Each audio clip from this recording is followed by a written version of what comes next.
ખાડા બુરાઈ જાય, આમાં કોકનો માવતર નો દીકરો વહી જાય, કોકના બેનનો ભાઈ વહી જાય, એ પરિસ્થિતિમાં અત્યારે રાજકોટ હે. ત્યારે આજે હું ને દીપકભાઈ અમને જાણ મળી કે એક બોલેરો ગાડી અને કાલ પણ 2-3 વ્યક્તિઓને 108 દ્વારા દવાખાને લઈ જાઓ એવી પરિસ્થિતિમાં તમે જોઈ શકો છો.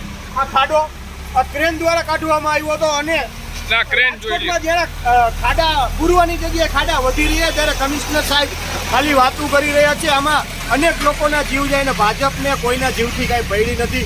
લોકોના જીવ જતા હોય તો ભલે જતા હોય, ખાલી મોટી મોટી વાતો કરીને મોટા કાયફા કરે કે મોનસૂન કામગીરી અમે આ રીતે કરી, વરસાદના પાણીનો નિકાલ આ રીતે કરી, રાજકોટમાં એકેય પણ ખાડો નહીં રહેવા દે. આ ખાલી સપના દેખાડવાનું હોય રાજકોટની પબ્લિકને. ત્યારે અમે જો હજી આપણે આગળ પ્રી મોન્સૂન જે કામગીરી કહે છે કે અમે કરીએ છીએ, આ એની પોલ જોઈએ છીએ આપણે, અને કેટલીક પોલ ખોલવી આખા રાજકોટમાં આ સમસ્યા છે. હજી આગળ અને મોરબી આ જૂનો મોરબી રોડ સિટી સ્ટેશન સામેનો રસ્તો છે. દર વર્ષે અહીંયા આ જ રીતે આ જ રોડ ઉપર આ જ જગ્યાએ આવી રીતે ખાડાઓ હોય છે. એ લોકો પોતાની રીતે ભ્રષ્ટાચાર કરીને ડામર નાખી દે અને પછી દર વર્ષે આવી રીતે ભૂવાઓ પડી જાય છે, ખાડા પડી જાય છે અને લોકો હેરાન પરેશાન થાય છે. આવો જો આગળ તમે જુઓ તો આમાં ટાસ્કનું એક ટ્રેક્ટર નાખવાનું હોય છતાં પણ રાજકોટ મ્યુનિસિપલ કોર્પોરેશન કાંઈ કામ નથી કરતી. ત્યારે જ આગે કોઈનો જીવ જાય ને ત્યારે હમણાં જ તમે જોયું અંડરબ્રિજની અંદર તમે જોયું પાણી ટપકતું હતું, એક માણસ સ્લીપ થઈ, એક શિક્ષક સ્લીપ થઈને એનું મૃત્યુ થયું હતું.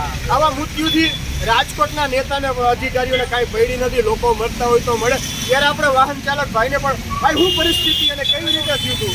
જોરદાર ભૂવો પડી ગયો ને એમાં ગાડી ખૂટી ગઈ. 800 રૂપિયા ભાડું હતું અને 2000 રૂપિયા 5000 રૂપિયા કાઢવાના દેવા પડ્યા. ગાડી ઊંધી પડે તે અલગ સમજી ગયા. ક્યાંય ખાડા કે કોઈ રસ્તા પૂરતા જ નથી. એના ઘર ભરે ધંધાય સમજી ગયા. એને ઘરે આંતું સારું કરે, એના ઘર પાસે રોડ છે ને એ સારા કરે છે. બાકી બીજા માણસો પબ્લિક ભલે મરી જતા માઈ ગયા મરી જાય તો. અને ખાસ તો પાણી ભરે એટલે ખાડો ન દેખાય ત્યારે ડ્રાઈવરને કેટલી મુશ્કેલી પડે છે. એટલી મુશ્કેલી પડી અત્યારે જોવો ખાડામાં ગાડી હાકી જો આ ગાડી આખે આવડો ખાડો હે. આમાં તમે અહીંયા ડિવાઈડર હતું, હું માન પૈસો હું આમાં તમે આવી જાવ, એવડો ખાડો છે, આવડો ખાડો હે. તમે આવી જાવ, ઉઈ જાવ તમે. આવડો ખાડો હે. હા બરોબર છે. આ જો આ ભાઈ ઉઈ ગયા છે તો એ બેસી જાવ તો અંદર બેસી જાવ. ના બેસી જાવ, કેટલો ખાડો છે. આ લોકોના જીવ હારે રમત રમે છે. નાના બાળકો કોઈ બેન એક્ટિવા લઈને જતું પોતાના બાળકને સ્કૂલે મૂકવા, ત્યારે પણ આ પરિસ્થિતિ થાય. ક્યારે જાગશે ખબર? 2-4 મોત થાય છે ને પછી ખાડા બુરશે, દેખાડશે કે સ્માર્ટ સિટીમાં જો તમે ખાડા મુક્ત કર્યું, પણ ખાડા મુક્ત નથી કરતા, ખાડાથી વધારે બધા. દીપકભાઈ હું કયો? દીપકભાઈ તમે 2 શબ્દ કયો. હવે આ જે પરિસ્થિતિ છે ને આપણે જે જોઈએ છે ને કે જ્યારે વરસાદ આવે, વરસાદ પહેલા એ લોકો કામગીરી બતાવે છે પણ એ માત્ર ચોપડે બતાવે છે. ચોપડે એવું દર્શાવે કે ભાઈ અમે કામગીરી કરી, અને એના લાગતા વળગતાઓ હોય, નેતાઓના ઘર પાસે હોય તો ત્યાં બ્લોક પથરાઈ જાય, ત્યાં સારા રસ્તાઓ થઈ જાય, જ્યાં કોઈ રહેવા પણ ન આવ્યું હોય ત્યાં થઈ જાય. પબ્લિકના પૈસાથી આ રોડ બને છે. આ પબ્લિકના પૈસાના રોડ જાય છે ક્યાં?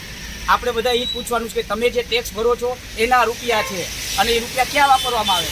ખરેખર અહીંયા વાપરવાના હોય, પણ આપણે તો જોઈ રહ્યા છીએ, તમારી નજર સામે જ છે કે અહીંયા એ રૂપિયા વપરાતા નથી.